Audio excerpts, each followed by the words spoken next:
I learned something about service. I'm always learning stuff about it, but I learned about it at lunch about 4 or 5 months ago. I was having lunch, and I was eating this sandwich, and my wife said to me, "Do you like that bread?" I said, "Yeah, man, that's great bread. I've been meaning to tell you, Peggy, that is awesome bread." And she said, "Have you read the story?"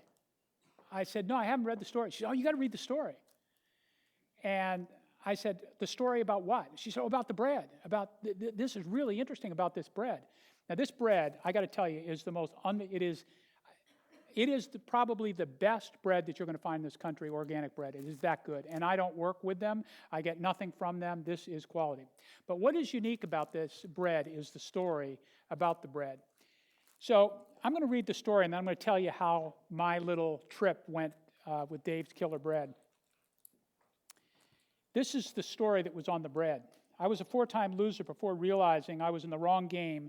15 years in prison is a pretty tough way to find oneself, but I have no regrets. This time around, I took advantage of all those long, lonely days by participating in my guitar, exercising, and getting to know myself without drugs. To my utter amazement, I started liking what I was seeing. It's been said adversity produces a man to himself, and I found this to be so very true. If I had not suffered, I can safely assure you that you would not be reading this label on the loaf of my killer bread. A whole lot of suffering has transformed an ex-con into an honest man who is doing his best to make the world a much better place, one loaf of bread at a time. So I read the story, and everybody writes these stories, right? Everybody does. So what did I do? I called him. So I called him. And guess what he did? He didn't answer the call. And a week goes by. So what am I thinking? This guy's a con, right? This guy's a marketing guy did this. This guy's a con. 2 weeks go by. Sunday night, I get a phone call. It's Dave. And he is like profusely apologetic. And he's going, "Scott, I am so sorry." He said, "Your email ended up in my spam account, and I just saw it, and it's just been 2 weeks." And he just was like, "Oh my gosh, I'm so sorry." Well, I had done something else. I had also called his factory, which happens to be in Portland, Oregon. I called his factory and talked to his employees. And I asked his employees, "What's it like working there?" I did a one-on-one remote. I asked, "What's it like working? Do you see Dave very often? What kind of stuff do you talk about? Do you have huddles? And they go, "Who is this guy?" Then I get Dave on the phone. I already know about his company.